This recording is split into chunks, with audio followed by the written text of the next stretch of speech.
maka para penggemar busana vintage lantas mengacu dan menjadikan Amerika dan Eropa sebagai tujuan perburuan barang-barang vintage, termasuk penggemar vintage di Indonesia.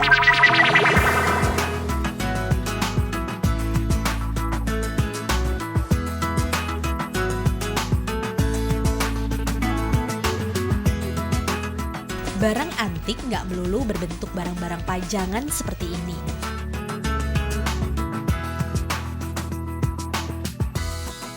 Barang antik ada juga yang berbentuk pakaian. Ya, biar namanya mode zaman dulu, bukan berarti ketinggalan zaman loh. Justru ini jadi tren tersendiri. Ya, tren ini di dunia mode beken dengan istilah vintage. Vintage adalah tren berbusana terkini yang mengacu pada tren fashion di masa paling cepat 20 tahun yang lalu. Jadi, siapa bilang pecinta barang kuno tidak bisa tampil modis? Lihat ini, Linda contohnya. Perempuan muda ini sudah 6 tahun terakhir menjadi penggila barang-barang vintage. Kesenangan ini bermula ketika ia tinggal di negeri Paman Sam. Waktu itu saya masih tinggal di Amerika dan kebetulan tren vintage itu mulai ada di Amerika. Dan saya perhatikan, kalau lihat sekilas gambar, memang kayaknya bajunya bagus-bagus.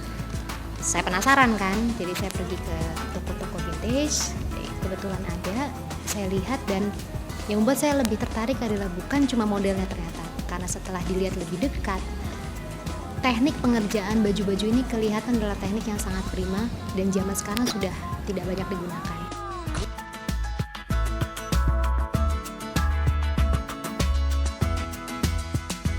Karena pusat-pusat mode dunia saat itu terkonsentrasi di kota-kota di Amerika dan Eropa, maka para penggemar busana vintage lantas mengacu dan menjadikan Amerika dan Eropa sebagai tujuan perburuan barang-barang vintage, termasuk penggemar vintage di Indonesia.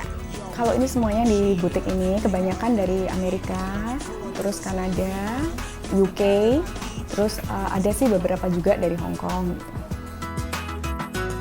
Harganya yang lumayan mahal membuat jumlah orang-orang seperti Linda hanya segelintir saja. Tapi bukan berarti mereka tidak bisa menyalurkan kesenangannya berburu barang vintage di sini. Di Jakarta sudah ada beberapa butik yang khusus menyediakan barang-barang langka seperti ini. Vintage Couture misalnya. Butik yang terletak di Kemang ini mendatangkan barang-barangnya langsung dari pusat mode di Amerika.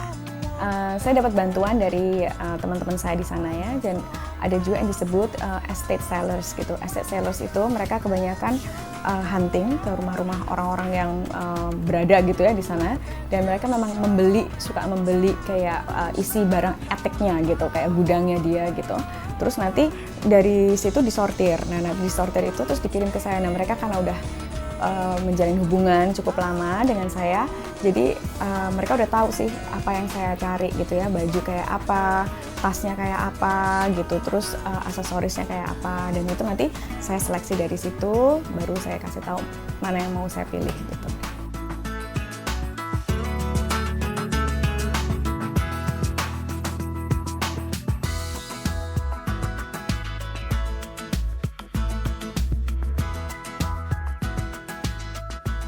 Berbagai barang fashion dari tahun 30-an hingga 70-an dijual di sini. Kacamata seperti ini mungkin bisa Anda dapatkan di tempat lain dengan harga yang lebih murah.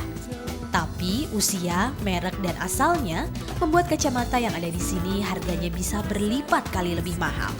Demikian juga gaun-gaun dan sepatu ini.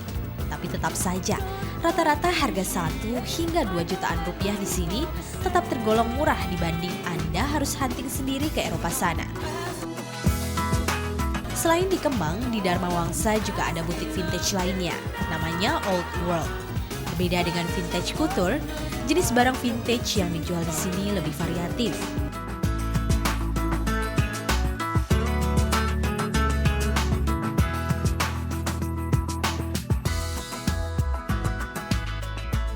Tak heran kalau ABG yang gemar vintage style menjadikan tempat ini sebagai tujuan shopping. Kita jual semua dari baju, furniture, mainan, plat, macam-macam deh. Semua barang yang vintage jual di sini. Bagaimana? Anda tertarik mengikuti tren vintage seperti Linda? Tapi hati-hati, banyak yang palsu juga loh. Kalau di Indonesia sampai sekarang sayangnya belum ada tempat reparasi barang vintage sayangnya. Tapi kalau di luar negeri itu sudah banyak. New York, LA, Paris, London itu sudah ada tempat-tempat yang khusus dia ngereparasi barang-barang tua.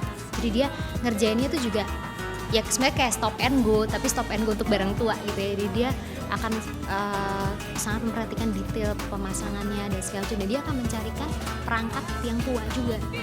Makanya hati-hati. Dan kalau Anda berniat mengikuti tren ini, agar tidak merugi, ada baiknya belajar dari ahlinya. Misalnya trik membedakan produk vintage asli dengan barang palsu yang hanya mendopleng vintage style. Dari teknik menjahitnya itu kita akan bisa lihat. Kita balik aja hemnya, kita balik sumnya itu, keliman kita balik itu akan kelihatan. Kita lihat dari resleting, itu bisa kelihatan resleting zaman dulu tuh nggak ketipu gitu ya. Kita lihat dari bahannya juga ketahuan. Tapi kalau bahannya sudah renda-renda, banyak renda-renda zaman dulu yang sekarang udah nggak ada. Masalah tidak berhenti sampai di sini loh. Jadi kolektor barang-barang vintage harus telaten dan rajin-rajin merawat. Maklum, barang tua. Harga mahal, ancaman barang palsu, dan perawatan yang lumayan ribet, apa sebanding dengan yang didapatkan? Ya tentu saja, kita mendapatkan kepuasan dan juga prestise.